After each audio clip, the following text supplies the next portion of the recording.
Bangga bersarung mangga. Allahumma salli ala sayyidina Allahumma salli ala sayyidina Muhammad wa ala sayyidina Muhammad. Assalamualaikum warahmatullahi wabarakatuh. Buya. Assalamualaikum warahmatullahi wabarakatuh.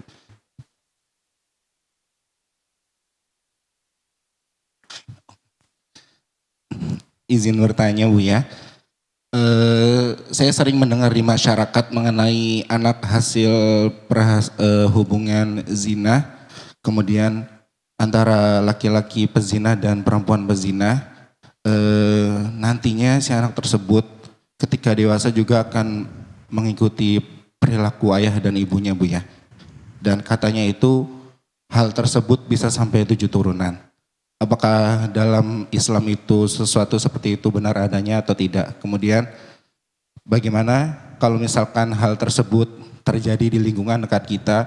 Karena biasanya pelaku yang melakukan zina itu biasanya masyarakat mengucilkannya Buya. Nah, tugas kita sebagai tetangga atau orang yang terdekat gitu dalam ruang lingkupnya itu bagaimana cara menolongnya Buya?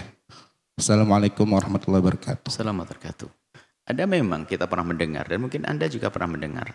Anaknya orang pezina maka akan jadi pezina. Jawabannya tidak. Itu ungkapan tidak benar. Seorang bayi dilahirkan tanpa dosa, itu dosa bapak ibunya.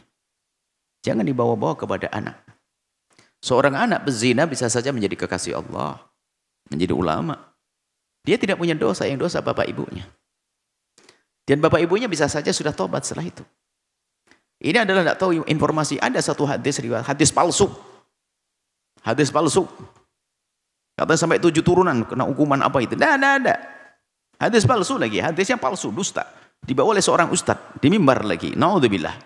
Pengennya nakut-nakut orang biar tidak zina. Tapi kalau bawa riwayat palsu, anak zina tidak terima sampai 7 turunan ada. Anak zina akan jadi pezina. Ya, tidak benar. Anak zina bisa menjadi kasih Allah. Cuman di alam nyata memang banyak kalau anak bezina itu akan jadi bezina. Kapan itu? Di saat rumah orang tua tidak sedang berubah. Sehingga dia mengetahui ibunya berzina, maka bagi dia zina itu enteng. Sebab apa? Umiku tidak akan marah kok kalau aku zina. Kenapa? Dia juga gitu dulu lah. Itulah, jadi berani dalam melanggar itu karena sudah ada contoh. Makanya kenapa harus hendaknya ditutup? Kalaupun seorang anak lahir daripada zina, maka hendaknya tidak tahu kalau ibunya berzina. Supaya mentalnya tetap mental yang tegar. Hanya biasanya, kenapa? Putus asanya seorang anak. Pun ibuku juga begitu, ngapain juga saya tahan-tahan? Kan bapak juga begitu, bapakku juga gitu. Dulu aku juga hasil begitu kok. Akhirnya di saat dia dihadapkan dalam syahwat yang besar dengan laki-laki, dia tidak berpikir panjang lagi. Kalaupun sudah tidak takut kepada Allah, paling tidak manusia kan takut kepada orang tua, takut ini. Dia tidak berpikir, tidak. Halah ibuku juga gitu, nggak kira marah dengan saya. Kan tinggal saya ngomong, mama dulu kan gitu kan? Ini nggak kira berani. Akhirnya terjerumus. Makanya banyak anak bezina menjadi bezina karena apa? Di rumah itu tidak segera membuat perubahan. Di rumah itu tidak segera membuat perubahan. Atau memang karena anak tumbuh dalam didikan perempuan yang mohon maaf dia belum baik, maka anak ini kira-kira diarahkan kemana coba? Seorang perempuan berzina, pezina dia, lahir anak zina. Dia adalah perempuan. Anaknya tidak ada ayah yang tidak tahu di mana ayahnya karena memang anak zina. Biar bukan anaknya mengaku dan sebagainya, nggak akan terjadi nasab sambung dengan pengakuan. Perempuan zina punya anak. Selagi dia tidak berubah, anak ini akan tumbuh di lingkungan seperti apa? Coba, lingkungan ibunya. Yang juga mungkin tidak malu dengan zina. Jadi bagi sang anak zina itu biasa, sehingga menjadi pezina di kedepan harinya. Nah, ini bukan karena anak zina harus jadi pezina, tidak, karena lingkungannya. Dia menganggap zina bukan suatu yang berat lagi. Biasa. Bahkan mungkin ibunya membiarkan juga anaknya di saat menjelang dewasa di bawah laki-laki sudah biasa. Kan? Diantarkan oleh ibunya. Karena memang keluarga seperti itu. Jadi menjadinya pezina bukan karena omongan tadi. Anak zina jadi pezina. Enggak. Menjadi pezina karena pendidikannya yang tidak baik. Atau lingkungannya belum dirubah. Belum lagi mohon maaf. Kami sampaikan anak zina adalah yatim di atas yatim. Kalau seorang perempuan ditinggal ayahnya meninggal dunia, dia yatim. Bisa jadi ibunya sangat solehah. Dia masih aman. Tapi, na'udzubillah. Kalau seorang anak zina, tidak ada bapaknya. Ibunya siapa? Ibunya pezina. Maka mungkin sekali akan rusak ini anak dengan ibu yang tidak baik tadi. Makanya tugas Anda apa? Menutup aibnya. Bahkan bisiki pada ibunya. Jangan kasih tahu anakmu kalau kamu berzina. Bu, Ini demi kehormatanmu dan keselamatan anakmu. Sehingga seorang ibu tampil dia bersih seolah tidak ada apa-apa. Kalau bapaknya ada bilang bapaknya meninggal atau bagaimana, pokoknya jangan dikatakan kalau ibunya berzina. Sehingga anak ini tumbuh dengan apa? Dengan penuh, dengan merasa bahwasanya diri adalah juga orang terhormat. Bukan lahir dalam keadaan dari hasil zina. Jadi diusahakan, tugas Anda adalah menutup aib. Makanya kami sampaikan, tugas ulama tidak hanya menjelaskan hukum ini adalah nasab sambung atau tidak sambung. Di saat tidak sambung nasab bagian dengan suaminya. Misalnya, seorang menzinai perempuan. Setelah menzinai ternyata setelah itu menikahi. Ternyata dalam pernikahannya itu adalah setelah berapa bulan, 2 bulan sudah lahir. Berarti nasabnya tidak sambung. Biarpun tidak sambung nasabnya, itu kan bahasan fikih. Jangan sampai ngomong, oh nak, kamu tidak sambung nasabmu dengan aku nak, anak perempuanku. Kenapa? Karena aku nikah dengan ibumu baru 3 bulan kamu lahir. Nggak perlu cerita begitu. Makanya seorang fakih, ahli fikih, menjelaskan hukum fikih, tidak ngerti adab. Akhirnya ngomong polos-polosan begitu. Ini anakmu nggak sambung nasabnya. Tolong kasih tahu nanti. Ya Ustaz, belajar fikih tapi tidak ada adabnya, tidak ada tata krama, setelah aib tidak ada. Bahaya. Menutup aibnya tidak ada. Ini bahaya, makanya harus menggabungkan antara ilmu fikihnya, bagaimana memberikan solusi. Ini fikih juga. Fikih umat, fikih kemasyarakatan. Ini kan fikih hukum halal haram, hukum nikah, hukum zina. Ini fikih itu gimana caranya? Nabi mengajarkan satrul aib. Menutup aib harus. Tentang membesarkan mental anak ini dengan baik agar tidak merasa ibunya berzina. Tidak merasa terhinakan di kampungnya. Kan dipandang picik nanti kalau sudah tahu ini ibunya dulu zina. Itu anak apa bahasa lokal kita tuh anak apa namanya? Anak haram ya. Anak haram, Masya Allah. Yang haram tuh bapak ibunya bukan anaknya. Anak haram.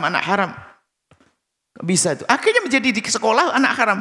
Kadang oleh teman-temannya sudah anak haram itu nggak ada bapaknya. Sampai suatu ketika kami lihat di satu kampung, ketahuan kalau anak ini anak haram. Semua sekelasnya tahu kampungnya. Sampai semua orang tahu di kampung itu. Masya Allah. Lihat. Potensi untuk menjadi berzina. Kenapa? Dia putus asa bisa jadi. Orang selalu mengatakan saya anak haram kok. Ngapain juga saya tahan-tahan. Biarin deh. Na'udzubillah. Padahal dia bisa menjadi wanita solehah. Bisa menjadi orang hebat. Maka tugas Anda di masyarakat menutup aib tersebut. Kemudian membesarkan anak di lingkungan yang baik. Anda kalau punya duit, besarkan dia. Dia lebih daripada anak yatim. Ambil dia, masukkan pondok, muliakan dia. Kalau memang dia sudah tahu tentang keadaan ibundanya, besarkan agar dia tidak boleh mengungkit. Ibumu adalah punya masa lalu dan mungkin sudah diampuni. Tapi kamu yang mengangkat semuanya, bisa menjadi wanita soleha. Dan dia pun aman terpisah dari kehidupan kotor tadi. Di saat dia menikah dengan penuh percaya diri, bahasanya aku orang baik, ibuku baik. Tapi mohon maaf, lihat, kalau seorang perempuan tahu bahasanya dia dalam pernikahan bapak ibunya bermasalah, dia lahir dari zina, dia menikah saja dengan rasa takut, nanti aku akan diketahui oleh suamiku kalau aku anak istilah anak haram yang bukan haram tadi itu. Oh, itu rusak, sudah nggak indah semuanya. Jadi tugas Anda, wahai para ustadz, menutup aib. Bagaimana orang yang sudah kepleset pada zina ini aman dia. Anaknya pun tumbuh mentalnya dengan sehat dan diajari untuk tobat kepada Allah, dan tobat itu indah. Jadi tugas Anda menutup aib ini sehingga anak akan tumbuh dengan baik supaya orang tidak terkucilkan lagi. Sebab makna dikucilkan itu apa sih? Dikucilkan kayak disembunyikan. Dikucilkan itu adalah disebarkan aibnya sehingga orang menjadi dikucilkan kayak itu. Kan begitu maksudnya? Apa dikucilkan? Dikasih tahu kalau dia zina sampah masyarakat. Ini kan begitu. Ini merusak mentalnya, merusak mental sang anak. Ini potensi mencetak generasi-generasi pezina di kedepan hari. Orang putus asa, tidak, bahaya sekali. Makanya nanti bab selanjutnya dalam tafsir ini dilarang menuduh orang berzina.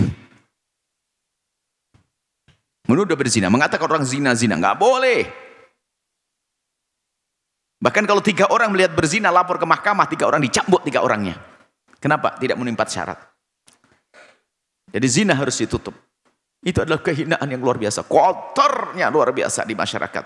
Makanya yang sudah kepleset hendaknya tobat dan ditutup aib tersebut. Dan menutup aib ini adalah tugas orang-orang besar.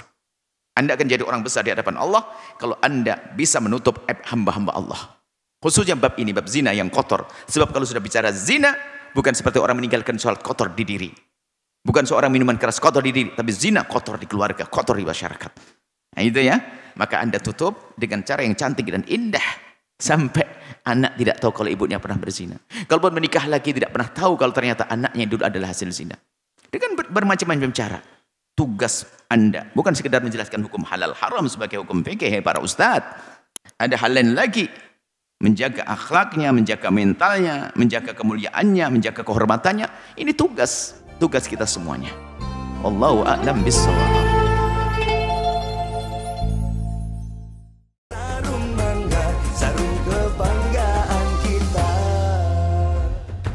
Bangga bersarung mangga. Sahabat Al-Bahjah TV, setelah menyaksikan video ini, jangan lupa bersolawat kepada baginda Nabi Muhammad. Shollu ala Nabi Muhammad. Allahumma sholli alaihi wa ala alihi wa sahbihi.